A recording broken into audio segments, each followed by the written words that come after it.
Hello，大家好。因为上期影片我们谈到如月车站的时候，谈到了《千与千寻》这部宫崎骏的动画神作，那很多朋友也和我一样很喜欢这部动漫电影。那本期影片我们就来聊一下这部获得了奥斯卡的动漫神作。那我是李洛克，这里是小李碎碎念。如果您能给我来个订阅或者点个赞的话，肯定不会吃亏，因为这个频道经常会和大家叨叨一些有趣的话题。那我们继续说，《千与千寻》于2001年7月20日在日本上映，获得第75届奥斯卡最佳动画长片奖、第52届柏林电影节金熊奖，连续多年在日本动漫电影排行榜名列首位。那这部电影的日文原文为《千与千寻的神隐》，那这里面多出来的两个字神隐的意思，正如我上一期影片说的那样，是人类因为某种超自然力量，比如说时空错位，或者是被妖怪神明之类的带入了异世界等等不可知的领域，导致他们从人类的社会失踪或者下落不明。当时呢，我也是在这部动漫电影上映不久之后，在一个非常巧合的机会下看完了这部作品。其实当时我看完这部电影的时候呢，就感觉像是和千寻一样穿越了时空，一起来到了一个未知的世界一样，感受非常的特别。那我们先聊故事。这部《千与千寻》被很多人认为是目前世界上最好的动漫电影，没有之一。因为宫崎骏这个画家的作品啊，几乎每一部都很经典，还经常表达出对人性的解析、反战的思想，或者是对资本丑恶嘴脸的讽刺，其中隐藏丰富的细节以及它的寓意，是其他很多动漫电影望尘莫及的。那这部动漫电影的背景是在1980年代后期到90年代初期，是日本遭受泡沫经济的时期。这个时期对于日本人来说，它的意义是很深远的，因为很多日本人认为它的严重程度超越了二战对日本的影响。千与千寻的主人公是一个10岁名叫荻野千寻的小女孩，她相貌平平，也没有超能力，这一点和宫崎骏以往的作品有一些差异化的地方。那以往的作品呢，要么主角是美丽帅气，要么就是会魔法之类的，那千寻却不是，那她长这样。影片一开始呢，大家注意一下这个画面，因为之后我们分析影片的时候还会回来。千寻坐在也可以说是躺在一辆奥迪车的后座上，手里面拿着一束香豌豆花。那这次行程呢，车上的行李很多，千寻要跟随父母搬去郊外的新房子，也要换新的学校。他的父母显得很兴奋，可对千寻来说呢，新房子和新学校对他是毫无吸引力。他还朝着窗外自己的新学校吐舌头，表达自己的不满。之后千寻的父亲为了抄近路，一次实线变道，让千寻一家走了错误的方向，才引发后续所有精彩的故事。那这段大家注意这个细节，这里有一座巨大的树，前面还有一个废弃的鸟居，那地面非常不自然的从水泥路变成了土路面那很多朋友多少都能够猜出这里面的寓意了。鸟居是日本神社的一种标志，意思就是用来隔离人间与神界的。那这里其实也在暗示前面就是神明世界的入口。最终父亲一意孤行，终于发现自己走错了路，他们的车被一座石雕像和废弃的建筑物挡住了去路。那建筑物是钢筋混凝土的墙壁，加上日式建筑物风格的顶部，是一种混搭风格。另外建筑物上挂着一块牌匾，上面隐隐约约可以看见写着汤屋，中间还写着一个游字。那父亲呢并没有选择马上掉头回去，而是想下车进去看看。千寻呢害怕，想拒绝进去，但是呼声呢完全被父母忽略了。他们就通过了这条非常黑暗的通道。那首先映入眼帘的是一座非常古怪的钟楼。那很多朋友可能没有发现这个钟楼的细节，就是时钟已经和正常世界的时间不一样了，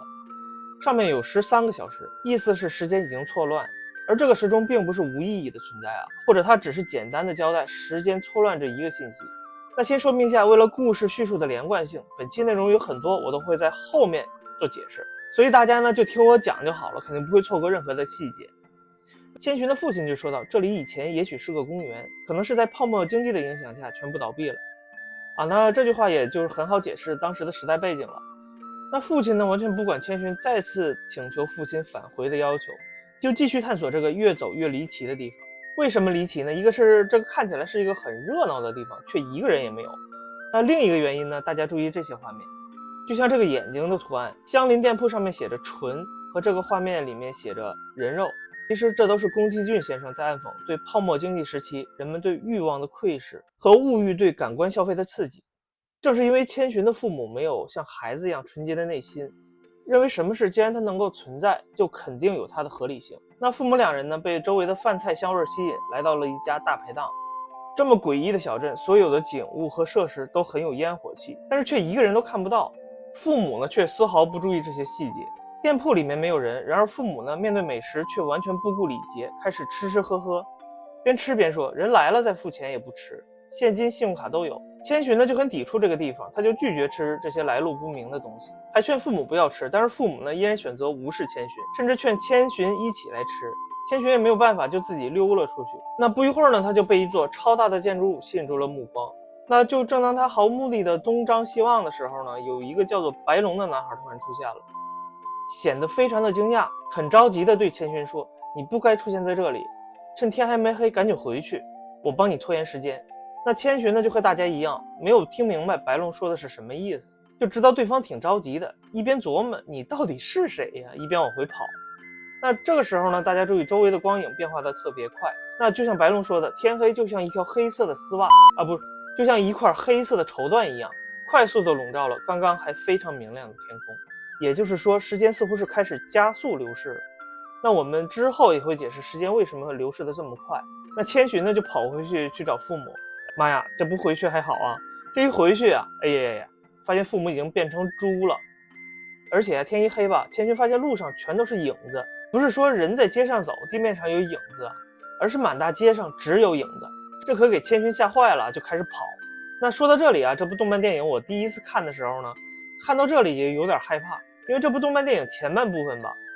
它的恐怖元素这种悬疑的风格是有点吓人，就给我整出了点童年阴影其实也不能算是阴影，反正就是有点小恐怖。但是大家呢不要担心啊，因为本身这部动漫电影的立意并不是惊悚恐怖什么的。宫崎骏先生画这部动漫作品的时候本身就没有年龄段的限制，小学生和大人都可以观看，没有日本电影常有的什么18+的小符号。而这还是一部励志引起人们对自我反思的电影。那我们继续说，千寻继续往前跑，他发现来时的路这时候已经被巨大的河流截断，回不去了，而且身体开始变得透明。那这时候白龙赶到了他的身边，递给了他一颗食物，说你得吃这个世界上的东西，不然你会消失的。那随后呢，千寻发现刚刚天黑的时候，那艘游轮现在已经靠岸了，从船上下来的人们都是漂浮在半空中的面具。等到他们登到陆地上的一瞬间，才有了实体，而且好像也不是人类，都是各种奇奇怪怪的形象。而且这个世界的主体就是眼前的这个巨大的建筑物汤屋那它的本质就是一个大型的洗浴度假酒店。那这里说一下啊，一般日本大街上如果店铺上写着汤这个字的话，大家千万注意，这很可能不是一个汤馆，而是泡澡的大池子，那这可解不了渴，不能喝的。那这个世界的所有生物除了白龙之外几乎全都不是人类，